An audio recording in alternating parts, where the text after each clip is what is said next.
Welcome to current affairs. दोस्तों, recently World Bank के report के मुताबिक इंडिया का इकोनॉमिक ग्रोथ रेट कम रहने वाला है। 2022 में आप देखो तो 24% की ग्रोथ हुई थी और $100 बिलियन ज्यादा का जो पैसा है, जो रेमिटेंस है, वो इंडिया में आया था। लेकिन वर्ल्ड बैंक की न्यूज आई है कि इस फाइनेंशियल ईयर 2023 में रेमिटेंस सिर्फ 0.2% रहने वाला है। यहाँ पर आप इंडियन एक्सप्रेस का आर्टिकल देख सकते हैं। Why remittance inflows growth could slow to just 0.2% in 2023। अब रेमिटेंस क्या होता है? जब इंडिया का कोई व्यक्ति या वर्कर विदेश में जाके काम करते हैं तो वहां से जो पैसा मिलता है उसे अपने देश में अपने फैमिली को भेजते हैं, पोस्ट ऑफिस के जरिए या कोई बैंक के जरिए। उसे रेमिटेंस कहते हैं। तो यहाँ पर हम बहुत कुछ डिस्कस करेंगे इस रेमिटेंस के बारे में, सो इस वीडियो को एंड तक जरूर देखिएगा। और आपने अभी तक हमारे चैनल को सब्सक्राइब नहीं किया है तो जरूर से सब्सक्राइब कर लीजिएगा, ताकि हमारे वीडियो की लेटेस्ट नोटिफिकेशन आप सभी को सबसे पहले मिल सके। OECD कंट्रीज मतलब की organisation of economic cooperation and development, तो दुनिया की जो सबसे डेवलप्ड कंट्रीज है, जैसे यूरोप के कंट्रीज, नॉर्थ अमेरिका में यूएस, कनाडा जैसे कई सारे कंट्रीज OECD के अंदर आते हैं। तो जब भी इन डेवलप्ड कंट्रीज में काफी सारा डिमांड बढ़ता है तो ग्रोथ होती है। तो कई Indian workers in developed country में जाते हैं और काम करते हैं और डॉलर्स कमा के इंडिया में लाते हैं।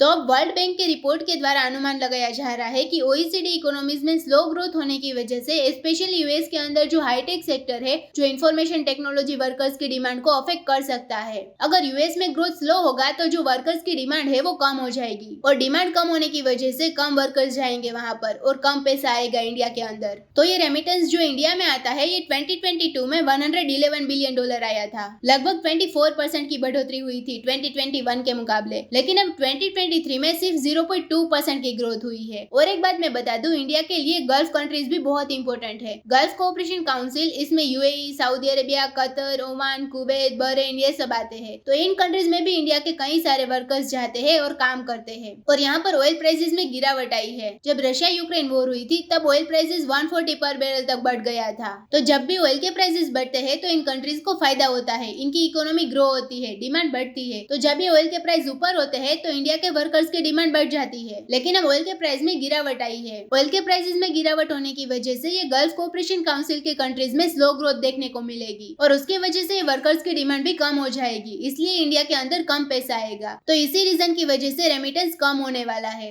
अब 2022 में रेमिटेंस कैसा था? वर्ल्ड बैंक का 2022 में एक रिपोर्ट आया था जिसमें उन्होंने एक्सपेक्ट किया था कि 2022 में इंडिया का रेमिटेंस $100 बिलियन होने वाला है। लेकिन अभी जो लेटेस्ट रिपोर्ट आई है वर्ल्ड बैंक की, उसमें बताया गया है कि एक्सपेक्टेशन को भी क्रॉस कर गया था। $111 बिलियन का रेमिटेंस इंडिया में आया। ये रिकॉर्ड लेवल था। आज तक कभी इतना हाई रेमिटेंस इंडिया में नहीं आया। ये इतना हाई रेमिटेंस आने की वजह ये थी कि जीसीसी कंट्रीज के अंदर ग्रोथ बढ़ रही थी, ऑयल के प्राइसेस बढ़ रहे थे। तो कई रीजन थे जिसकी वजह से इतना बड़ा रेमिटेंस हमको देखने को मिला। यहाँ पर आप देख सकते हो सबसे ज्यादा रेमिटेंस इंडिया में ही आया था। लेकिन अब 2023 में क्यों स्लो ग्रोथ देखने को मिला? वैसे सबसे ज्यादा जो ग्रोथ है रेमिटेंस की, वो लैटिन अमेरिकन कंट्रीज और कैरेबियन आइलैंड है, वहां पर सबसे ज्यादा होगा। 3.3% ग्रोथ होने वाला है। साउथ अमेरिका से कई लोग नॉर्थ अमेरिका में जाते हैं काम करने और नॉर्थ अमेरिका में भी सेम ग्रोथ आपको देखने को मिलेगी। अब रेमिटेंसेस ग्रोथ साउथ एशिया में ज्यादा लो रहने वाला है। साउथ एशिया में इंडिया सबसे बड़ा कंट्री है, फिर बांग्लादेश, पाकिस्तान, श्रीलंका, ये सभी साउथ एशिया में आते हैं। तो जीसीसी कंट्रीज के अंदर माइग्रेंट्स की डिमांड कम हो गई है, balance of payment condition weak हो गया है और एक्सचेंज कंट्रोल से श्रीलंका, बांग्लादेश, पाकिस्तान जैसे कंट्रीज में रेमिटेंस को इनफॉर्मल मनी ट्रांसफर चैनल की ओर डाइवर्ट करने की उम्मीद है। अब मैं आपको बताती हूँ कि इंडिया में सबसे ज्यादा रेमिटेंस कहाँ से आता है। तो 36% इंडिया का रेमिटेंस यूएस, यूके और सिंगापुर, इन 3 देशों से आता है। वहाँ पर हाई स्किल्ड वर्कर्स जाते हैं। उन लोगों को यहाँ पर बहुत अच्छी अपॉर्चुनिटी मिलती है इन डेवलप्ड कंट्री में जाने की और वहाँ से हजारों डॉलर्स में कमा के इंडिया में लाते हैं वो लोग। फिर जीसीसी कंट्री से भी बहुत सारा पैसा आता है, वहाँ पर लेस स्किल्ड वर्कर्स जाते हैं। तो इन कंट्री से 28% रेमिटेंस आता है। अब ये रेमिटेंस इतना इंपॉर्टेंट क्यों है?